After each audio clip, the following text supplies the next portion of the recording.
Itu beliau pernah sholat subuh. Sholat subuh. Fananya bukan semenit, 2 menit, sejam, 2 jam, 3 jam, bukan. 40 hari. Wah. Jadi fananya itu sampai 40 hari ya teman-teman ya. Bismillahirrahmanirrahim. Assalamualaikum warahmatullahi wabarakatuh. Alhamdulillahirrabbilalamin. Assalatu wassalamu ala nabiyyina Muhammadin wa ala alihi wa sahbihi ajma'in, amma ba'du. Teman-teman yang dimuliakan oleh Allah Subhanahu wa taala, kita bertemu kembali di channel Cahaya Hidayah. Jadi di video kali ini saya akan membahas yaitu tentang Habib Bahar. Jadi beliau itu mengisahkan kisah yang tidak sahih, yaitu kisah ada seorang Habib yang ketika itu sholat subuh sampai fana selama 40 hari. Kisah tersebut itu sangat janggal sekali. Kenapa ya sekelas ulama ya ataupun Habib tidak berjamaah sholat subuh? Kenapa harus sholat subuh sendirian? Nah, ini adalah kisah-kisah yang tidak sahih. Dan ironisnya ya teman-teman, yang beredar di masyarakat, kisah-kisah semacam ini yang paling laris, yang paling laku. Umpamanya itu adalah jualan bawang merah, laris. Nah oke teman-teman, kita langsung saja, mari kita simak video tersebut ya. Al-Habib Ahmad As-Saggaf, abahnya Al-Habib Abdul Qadir. Oke. Abahnya Al-Habib Abdul Qadir As-Saggaf. Itu beliau pernah sholat subuh. Sholat subuh. Ketika sholat subuh, ketika rakaat kedua, tasyahud akhir, itu tiba-tiba beliau fana. Jadi lagi tasyahud akhir gitu, tiba-tiba fana, diam, lupa segala-galanya. Lupa apa ya? Saking nikmat berhadapan dengan Allah. Sambil isap rokok ya. Biasa kalau kisah yang tidak sahih memang seperti ini ya, sambil isap rokok gitu ya. Mari kita lanjutkan.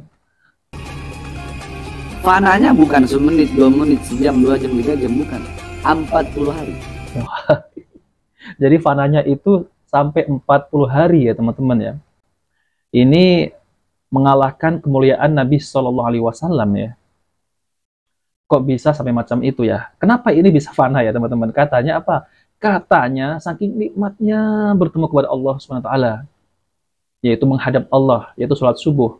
Dan ini jelas merendahkan ya para ulama, bahkan Nabi tidak pernah seperti itu. Para sahabat, ulama 4 imam mazhab, dalam keadaan begini. Ketika udah selesai 40 hari baru sadar. Astagfirullah.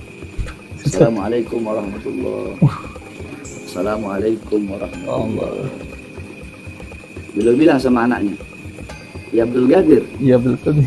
Ini kok udah masuk waktu duha ya? Jadi beliau nyangka kelewatannya itu hanya beberapa jam. Kata anaknya Abdul Qadir, Abah kelewatan, Abah fana bukan hanya beberapa jam, tapi udah 40 hari. Astagfirullah. Akhirnya apa? Beliau mengkodok sholat selama 40 hari tersebut. Padahal beliau ya 40 hari itu dalam keadaan fana, tasyahud akhir sholat subuh. Nah teman-teman yang dimuliakan oleh Allah SWT, jadi ini adalah kisah yang tidak sahih.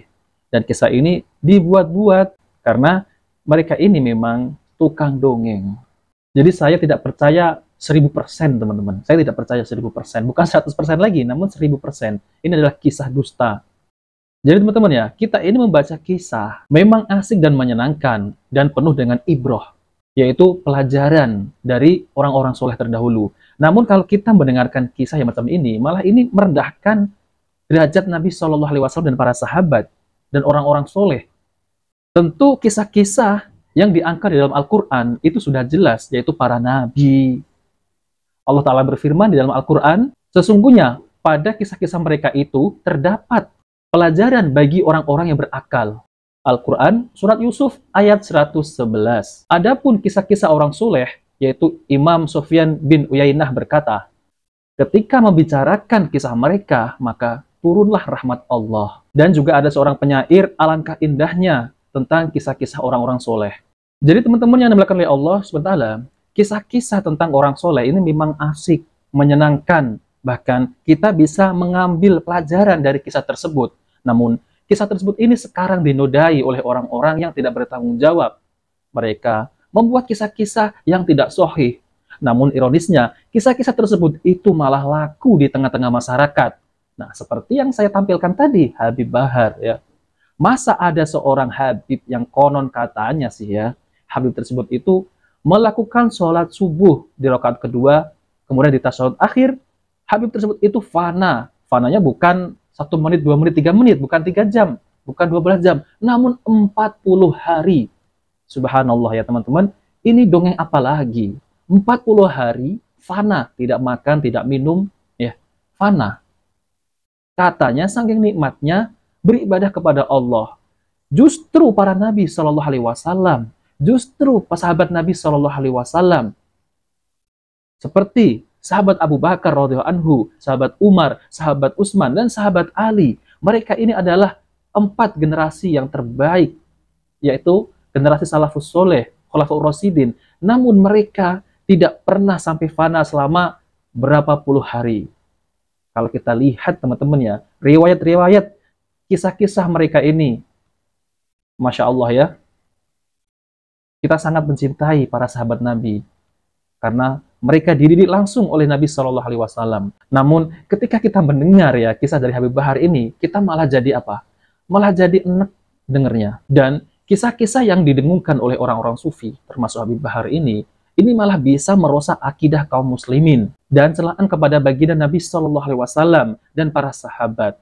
Nah, itulah dampak negatifnya dari kisah-kisah yang belum tentu kebenarannya. Maka dari itu ya teman-teman yang dimuliakan oleh Allah SWT, kita harus koreksi benar-benar apakah kisah yang dibawakan oleh golongan mereka ini sahih.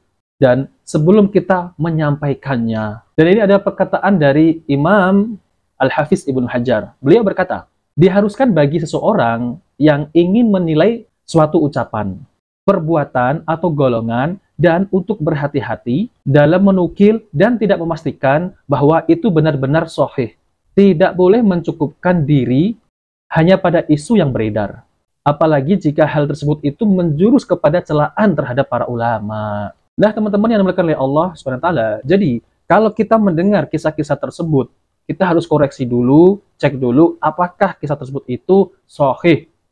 Dan kalau tidak sahih, ya teman-teman, jangan percaya dengan kelompok mereka. Sekali berbohong, sekali berdusta, kita jangan mempercayai mereka. Karena kisah tersebut itu sangat tidak masuk akal. Masa 40 hari fana, tidak makan, tidak minum. Dan banyak lagi kisah-kisah yang mereka dengung-dengungkan di tengah-tengah masyarakat.